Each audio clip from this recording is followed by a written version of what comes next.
प्रधानमंत्री नरेंद्र मोदी ने video conferencing के माध्यम से जल संचय जन भागीदारी योजना के शुभारंभ कार्यक्रम को संबोधित करते हुए कहा कि आज का ये कार्यक्रम गुजरात की उस धरती पर प्रारंभ हो रहा है जहां जन जन तक पानी पहुंचाने और बचाने की दिशा में कई सफल प्रयोग हुए हैं। आगे उन्होंने क्या कुछ कहा, आप सुनिए।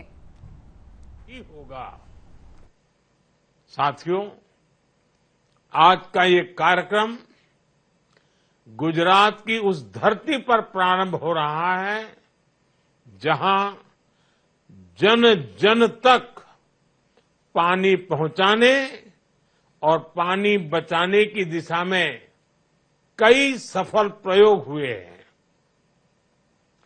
2-2.5 दशक पहले तक सौराष्ट्र के क्या हालात थे, ये हम सबको याद है। उत्तर गुजरात की क्या दशा थी, हमें पता है। सरकारों में जल संचयन को लेकर जिस विजन की आवश्यकता होती है, पहले के समय में उसकी भी कमी थी। तभी मेरा संकल्प था कि मैं दुनिया को बता के रहूंगा कि जल संकट का भी समाधान हो सकता है। मैंने दशकों से लटके पड़े सरदार सरोवर डैम का काम पूरा करवाया। गुजरात में सौनी योजना शुरू हुई, जहां पानी की अधिकता थी वहां से पानी जल संकट वाले इलाकों में पहुंचाया गया। विपक्ष के लोग तब भी हमारा मजाक उड़ाते थे कि पानी के जो पाइप बिछाए जा रहे हैं उनमें से हवा निकलेगी, हवा। लेकिन आज गुजरात में हुए प्रयासों के परिणाम सारी दुनिया के सामने हैं। गुजरात की सफलता, गुजरात के मेरे अनुभव मुझे ये भरोसा दिलाते हैं कि हम देश को जल से होगा। इन दिनों भारी बारिश के कारण आंध्र प्रदेश के विजयवाड़ा में बाढ़ जैसे हालात बने हुए हैं। बाढ़ से प्रभावित क्षेत्रों में सामान्य जनजीवन पूरे तरीके से अस्त व्यस्त हो गया है, जहां के हालात इतने भयंकर हो गए हैं कि लोग कमर से ऊपर तक के पानी के बीच सड़क पार कर रहे हैं। तो वहीं कई घरों में पानी भरने से लोगों को घरों से बेघर होना पड़ रहा है। तो वहीं कल यानी गुरुवार को केंद्र सरकार की एक अंतर मंत्रालय टीम आंध्र प्रदेश के बाढ़ प्रभावित जिलों का दौरा करने पहुंची, जहां उन्होंने बाढ़ प्रभावित लोगों से बातचीत भी की। तो वहीं एनडीआरएफ की टीम के द्वारा भी लगातार बचाव कार्य किया जा रहा है। वहीं आपको बताते चले कि केंद्रीय मंत्री शिवराज सिंह चौहान ने खम्मम में बाढ़ प्रभावित क्षेत्र का हवाई सर्वेक्षण किया। वहीं शिवराज सिंह चौहान ने कहा कि आज मैंने कृष्णा जिले में किसानों के खेतों के दौरा किया है और इस बाढ़ से हुए नुकसान की जानकारी भी ली है। किसानों की फसलें पूरे तरीके से नष्ट हो गई है। आगे उन्होंने क्या कुछ कहा, सुनिए। जिले में अपने किसान भाइयों के खेतों को देखा है और इस बाढ़ से होने वाले नुकसान की जानकारी ली है। किसान की फसलें पूरी तरह से नष्ट हो गई है। 8-8, 9-9 दिन से धान डूबी है, पेड़ी डूबी हुई है, उसकी जड़ें सड़ गई है और जो पौधा था पूरी तरह से डैमेज हो गया है। 100% लॉस है। और केवल पेड़ी नहीं, केला, बनाना, हल्दी, बागवानी की और सब्जियों की सारी फसलें, और एक और फसल है जो बहुत महंगी आती है, लगती है, वो सब की सब पूरी तरह से नष्ट हो गई है। इस इलाके में हॉर्टिकल्चर व्यापक पैमाने पर किसान करते हैं और यहाँ लीज पर लेकर खेती करने वाले किसान भी हैं, जिनकी खुद की जमीन नहीं है, जो लीज पर लेकर खेती करते हैं। और लीज पर लेते हैं तो उनको पैसा या फसल का बड़ा हिस्सा देना पड़ता है। उन्हें अपनी लागत भी लगाई और फसल पूरी तरह से नष्ट हो गई है। लेकिन हम किसान से ये कहने आए हैं प्रधानमंत्री जी के निर्देश पर मुख्यमंत्री जी यहाँ बहुत अच्छे तरीके से पूरी संवेदना से काम कर रहे हैं।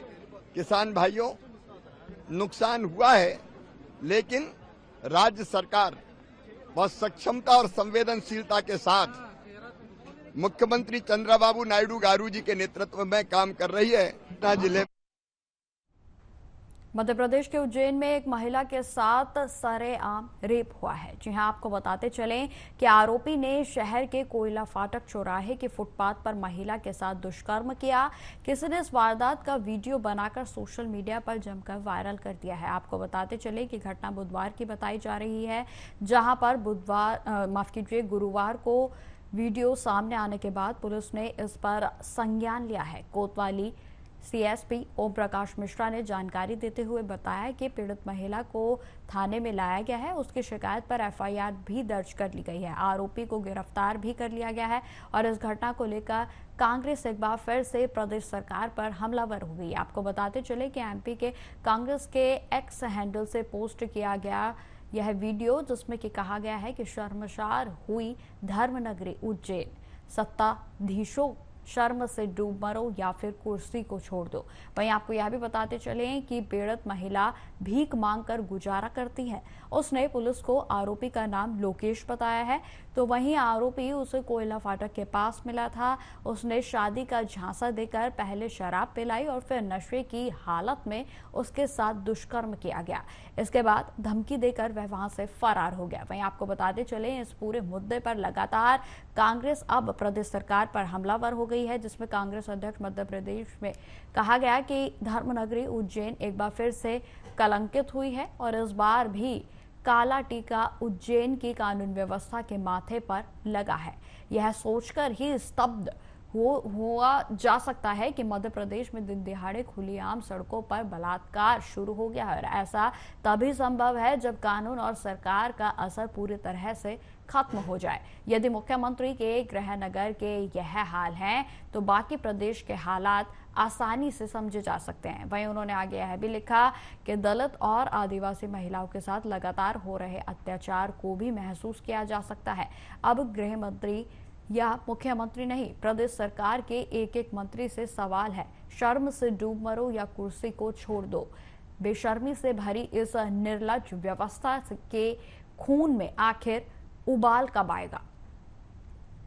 तो आपको बताते चलें कि कांग्रेस के अध्यक्ष जीतू पटवारी के द्वारा यह एक्स पर ट्वीट किया गया है। वहीं अब आपको सुप्रिया श्रीनेत का ट्वीट पढ़ाते हैं, जिसमें कि राष्ट्रीय प्रवक्ता कांग्रेस की ओर से कहा गया कि उज्जैन में दोपहर 2 बजे सार्वजनिक स्थल पर महिला का रेप किया गया है। रेप पर आक्रोश दिखाने वाले असलियत यह है कि वहां मौजूद लोगों ने मदद करने की बजाय वीडियो को बनाया है। क्या यह तमाशबीन लोग दरिंदे नहीं हैं? वहीं आपको बताते चले इस बार जिस तरीके से यह मामला सामने आया है तो पूरे तरीके से प्रदेश सरकार पर कांग्रेस हावी हो गई है और तमाम जो कांग्रेस के नेता हैं वो अपने ट्वीट के माध्यम से मध्य प्रदेश सरकार को इस मुद्दे पर घेर रहे हैं। तो वहीं आपको बताते चले कि उस दिन सीएम मोहन यादव उज्जैन में थे और इसी चौराहे पर उनका काफिला 4 बार गुजरा। ये पूरी जानकारी जो है वो राष्ट्रीय प्रवक्ता कांग्रेस के द्वारा दिया गई है और जिसमें कि उन्होंने ट्वीट करते हुए तमाम सवाल मुख्यमंत्री मोहन यादव से किए।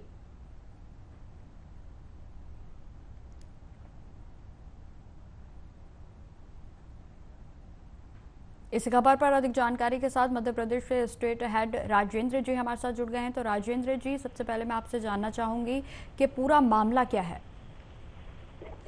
देखिए, एक जो वीडियो सामने आया है जो जिसमें महिला का पुरुष जो है ठीक स्थिति में नहीं देखे गए, जिस वीडियो को वायरल होने के बाद सर्वप्रथम जो है बवाल शुरू हो गया है। कांग्रेस ने जो है अपनी इस पर राय रखी है कि मध्य प्रदेश में अब महिला है, पुरुष कोई भी सुरक्षित नहीं है और लगातार महिलाओं को प्रताड़ना के मामले बढ़ते जा रहे हैं। तो वहीं बीजेपी अध्यक्ष बीडी शर्मा ने भी जीतू पटवारी के बयान पर वार करते हुए कहा है कि ये जो स्थिति है वीडियो को देखकर जिस तरीके से लग रहा है ये सारी चीजें बलात्कार की श्रेणी में नहीं आती, लेकिन फिर भी जो कानूनी प्रक्रिया है वो पूरी अपनाई जाएगी और इंसाफ मिलेगा। लेकिन जिस तरीके से जो वीडियो जो सामने आया है, बनाने वाला जो बना रहा है, अगर ये बलात्कार था तो उसको बचाना चाहिए था और सर्वप्रथम एक FIR वीडियो बनाने वाले पे भी दर्ज होनी चाहिए, क्योंकि ये कानून का एक प्रावधान है कि जब कोई बिल्कुल राजेंद्र जी, बिल्कुल बिल्कुल राजेंद्र जी, लेकिन कितनी शर्मसार घटना है कि फुटपाथ पर से इस तरीके की तस्वीरें सामने आ रही हैं जहां पर सड़क पर लोग चल रहे हैं, लेकिन ये पूरे तरीके से तमाशबीन बने हुए हैं। राजेंद्र जी देखिए, आज के दौर में अगर आप देखेंगे तो डिजिटल तकनीक का उपयोग जो है लगातार लोग जो है अपने रील्स बनाने या इस तरीके के वीडियो बनाने के में लगे हुए हैं, लेकिन उन लोगों को समाज के प्रति अपनी जागरूकता समझ में नहीं आती। और जब तक जो आम इंसान जागरूक नहीं होगा और तब तक इस तरीके की घटनाएं लगातार सामने आएगी, क्योंकि जब किसी व्यक्ति को हम पिछते हुए देखते हैं या इस तरीके की घटनाओं को देखते हैं तो सर्वप्रथम आगे आकर हम लोगों को उसको बचाना चाहिए और इस तरीके की घटनाओं को रोकने में एक आम जनता की हिस्सेदारी होना चाहिए। लेकिन आज की जो युवा पीढ़ी है वो सिर्फ वीडियो बनाकर और वायरल करने में और जो है अपने फॉलोवर्स बढ़ाने में लगी हुई है। जी राजेंद्र जी, आखिरी सवाल कि पुलिस की ओर से क्या एक्शन जो है अब तक इसमें लिया जा चुका है?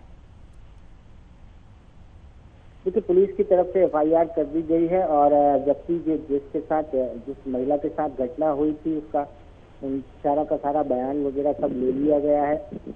साथ ही जो है महिला जो पुरुष था उसको भी पकड़ लिया गया है और जो है पुलिस ने अपनी पूरी कार्यवाही जो है पूरी ईमानदारी के साथ और तत्परता से की है।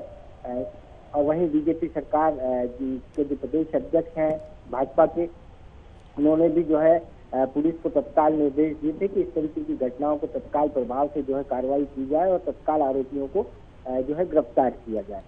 ठीक है राजेंद्र जी, तमाम जानकारी के लिए आपका बहुत बहुत धन्यवाद। खबरों में आगे बढ़ते हैं। हरियाणा में होने वाले विधानसभा चुनाव से पहले आम आदमी पार्टी को बड़ा झटका लगा है। आपको बताते चले कि दिल्ली के पूर्व मंत्री और सीमापुरी विधानसभा सीट से आम आदमी पार्टी के विधायक राजेंद्र पाल गौतम ने आज आम आदमी पार्टी का साथ छोड़कर कांग्रेस में वह शामिल हो गए हैं। और वहीं कांग्रेस में शामिल होने से पहले गौतम ने सोशल मीडिया प्लेटफॉर्म एक्स पर अरविंद केजरीवाल के नाम पर एक 3 पेज का अपना इस्तीफा पोस्ट किया और इसमें उन्होंने लिखा कि सामाजिक न्याय व सभी क्षेत्रों में बहुजन समाज की हिस्सेदारी तथा भागीदारी के संघर्ष को गतिमान करने के लिए मैं आम आदमी पार्टी के सभी पदों व सदस्यता से इस्तीफा दे रहा हूं। साथियों, जैसा कि आप जानते हैं कि दिल्ली की सरकार में मंत्री रहते हुए जय भीम मुख्यमंत्री प्रतिभा विकास योजना जैसी योजना हमने बनाई। लोग सीवर में मर जाया करते हैं, कोई सरकार केयर नहीं कर रही है, लेकिन पहली बार मैकेनाइज तरीके से 200 सीवर मशीनें लाके सीवर में उतरना बैन करके सीवर में होने वाली मौतों को दिल्ली में रोका और एक देश के सामने एग्जाम्पल पेश किया कि जो लोग इंसान के मल में उतरते हैं वो भी इंसान है, उनकी जान की कीमत होनी चाहिए। लेकिन अनफॉर्चुनेटली पूरे देश के अंदर हम देख रहे हैं जाति और धर्म के नाम पे लगातार उन्माद पिछले लगभग 10 सालों में बहुत ज्यादा बढ़ गया है। जगह जगह दंगे हो रहे हैं और दलित लोगों के साथ, विशेष रूप से अनुसूचित जाति, जनजाति, पिछड़े वर्ग और माइनॉरिटीज के साथ चुन चुन के उनका जाति धर्म देख के जो उत्पीड़न किया जा रहा है, ऐसे में जो राहुल जी ने एक नारा दिया भारत जोड़ो यात्रा के तहत कि मैं नफरत के बाजार में मोहब्बत की दुकान खोलने आया हूं, उस नारे ने दिल को छू लिया।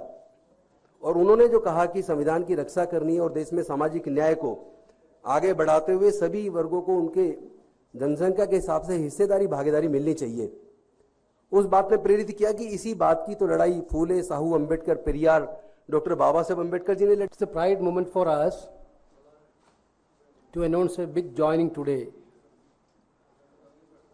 Mr. Rajendra Pal Gautam, one of the important figure in the country's political spectrum, who is clearly true an Ambedkarist, stood for his ideology for the last so many years. He now decided to join Indian National Congress. We are very happy to receive his letter asking us to take him into the party, the reason which he is indicating to join the Congress is giving more happiness to us, because whatever ideology he is believing in his life, now he is seeing that Indian National Congress is doing that ideological work. Through Bharat Jodo Yatra and Bharat Jodo Nyay Yatra, our leader Rahul Gandhi had given a new narrative to the country, which now the country is also accepting with full mind. Attracting to that activities and programs of Indian National Congress and Honorable Congress President Mallikarjuna Kharge ji and Leader of Opposition Rahul Gandhi, he decided to work with Indian National Congress. We are also very happy to induct him in Indian National Congress. तो वहीं आपको बताते चले कि विनेश फोगाट और बजरंग पुनिया ने भी Congress party में वे दोनों शामिल हो गए हैं। पार्टी के महासचिव केसी वेणुगोपाल, पार्टी नेता पवन खेड़ा, हरियाणा के कांग्रेस प्रमुख उदय भान के साथ साथ दीपक बबरिया भी इस समय मौजूद रहे। पूरे देशवासियों का बहुत बहुत धन्यवाद कहना चाहती हूँ, आप मीडिया पर्सन्स का भी, क्योंकि आप लोग ही हम लोगों को इतना through out the journey wrestling में आपने सपोर्ट किया है। तो मैं उम्मीद करती हूँ कि मैं आपकी उम्मीदों पे खरा उतरूं बिल्कुल। और कांग्रेस पार्टी का मैं बहुत बहुत धन्यवाद करती हूँ, क्योंकि जब बोलते हैं ना कि बुरे टाइम में पता लगता है कि अपना कौन है। जब हम रोड पे घसीटे जा रहे थे तो छोड़ के बीजेपी को देश में जितनी भी पार्टियां हैं वो हमारे साथ में थी, हमारे दर्द को समझ पा रही थी, हमारे आंसुओं को समझ पा रही थी। मैं बहुत प्राउड फील कर रही हूं कि मैं एक ऐसी पार्टी में, एक ऐसी विचारधारा में हूं जो महिलाओं के साथ हो रहा अन्याय और उनके साथ बुरे बर्ताव के खिलाफ खड़ी है। वो लड़ाई लड़ने के तैयार है, सड़क से लेकर संसद तक। और मैं विश्वास दिलाती हूं पूरे देशवासियों को, जो मेहनत, जो लगन से हमने रेसलिंग में काम किया है, हम चाहते हैं कि देश के हर एक नागरिक को जो दर्द, जो तकलीफ हमने झेली है, खासकर महिलाओं के लिए, हर एक उस महिला के साथ में हम खड़े हैं जो अपने आप को लाचार, अपने आप को बेबस समझती है। रेसलिंग में मैंने पूरा कोशिश किया कि मैं जितनी भी महिलाओं को, छोटी बच्चियों को इंस्पायर कर सकती हूँ। मैं चाहती तो मैं जंतर मंतर पे रेसलिंग छोड़ सकती थी, और सभी लोग भी मान रहे थे, पूरा देश इस चीज को विश्वास कर रहा था, क्योंकि बीजेपी आईटी सेल ने उस चीज को साबित करने की कोशिश की थी कि हम चले हुए कारतूस हैं, हम खत्म हो गए हैं, हम पॉलिटिक्स कर रहे हैं। उन्होंने बोला मैं नेशनल नहीं खेलना चाहती, मैंने नेशनल चैंपियनशिप खेला। उन्होंने बोला ये ट्रायल्स दे के नहीं जाना चाहते, मैंने ट्रायल्स भी दिया। उन्होंने बोला कि ओलंपिक्स लेवल तक नहीं जाना चाहते, मैं ओलंपिक्स में गई, मैं फाइनल्स में गई। अनफॉर्चुनेटली परमात्मा को कोई और चीज मंजूर होगी। एक चीज मुझे पता है कि जब मेहनत आप करते हो तो जरूरी नहीं कि आपको उसी दिशा में मिले, कई बार दूसरी चीजों में भी आपको वो फल मिल जाता है। और परमात्मा ने मुझे मेरे देश के लोगों की सेवा करने का जो मौका दिया है, वो मैं मानती हूँ कि उससे बड़ा पुण्य का काम कोई नहीं हो सकता है। और मैं धन्यवाद दूंगा केसी जी का, हरियाणा के प्रभारी हमारे दीपक बावरिया जी का, अध्यक्ष हमारे उदय भान जी का, पवन खेड़ा जी का और विनीत पुनिया जी का, और जितने भी कांग्रेस के हमारे लीडर हैं उन सब का, कि हमें विनेश ने बताया कि बुरे समय में हमारे साथ खड़े हुए। जो आज बीजेपी की आईटी सेल बोल रही है कि इनका मकसद तो सिर्फ राजनीति करना था, हमने तो उनको लेटर भेजा था, वो जब भी नहीं आए। हमने तो बीजेपी के जो सांसद थी, जितनी भी महिला सांसद थी, उनके घर पे लेटर दिया था, वो फिर भी उन बच्चियों के साथ नहीं खड़े हो पाए। कांग्रेस पार्टी तो बिना कुछ हमने इनको बताया वहां पे हमारे साथ खड़े हुए।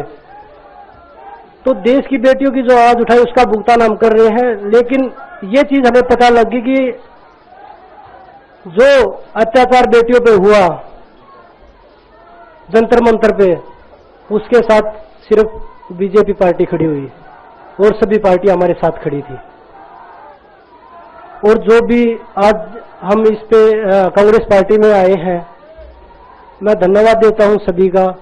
हम अपनी पूरी मेहनत, जितनी हमने कुश्ती में मेहनत की है, जितनी हमने किसान आंदोलन में मेहनत करी है, जितना अग्निपथ योजना के टाइम पे मेहनत करी है और बेटियों के आंदोलन में मेहनत करी है, ऐसे ही मेहनत करेंगे और कांग्रेस पार्टी को भी मजबूत करेंगे और देश को भी मजबूत करेंगे और ग्राउंड पे रह के काम करेंगे। जैसे रेसलिंग में बचपन से 7-8 साल की उम्र में लगे थे, जब ये पता नहीं था कि हम ओलंपिक मेडल जीतेंगे, लेकिन धीरे धीरे आगे बढ़ते गए, मेहनत करते गए और वो मुकाम हमें मिला, क्योंकि ओलंपिक से बड़ा कोई भी प्लेटफॉर्म नहीं होता।